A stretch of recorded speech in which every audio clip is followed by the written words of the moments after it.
The shocking events involving former Mayor John Tory over the course of the last week have subsided somewhat, but there continues to be speculation over what happens next here at Toronto City Hall. I think that if anyone who wants to run right now will want to have predictability and, not being clear as quickly as possible around when that when that election will actually be held, and the process for getting there, I think could be seen as playing politics. Questions about when the new mayor of Toronto will be elected still have no answer in the wake of the storm at City Hall last week involving John Tory's resignation from the position. There is no indication that a council meeting will be called before the one scheduled for March 29th, where the office would be declared vacant.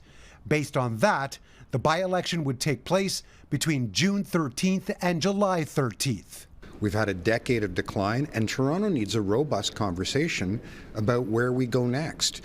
And I think that means giving the voters a chance to meet the candidates, letting there be debates in Scarborough, Etobicoke, North York, downtown, everywhere. The general consensus, the more time, the better for all involved.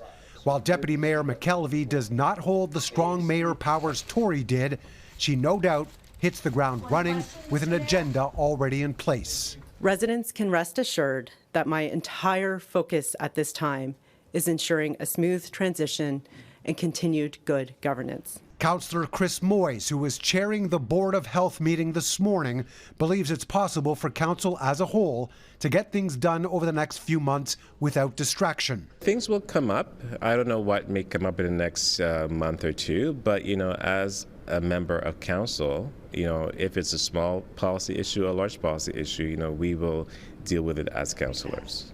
Meanwhile, the speculation on who will enter the mayoral race when it does in fact begin continues, with questions for Scarborough MPP Mitzi Hunter, who says she has been considering it and to stay tuned. Toronto is in uncertain times right now, the most populous city in our province, and so those are the considerations that weigh heavily in terms of how does my background and experiences help to contribute to the growth and to the future of the city. Last week, there was some indication that Toronto's Integrity Commissioner would be investigating John Tory's inappropriate relationship with someone in his office.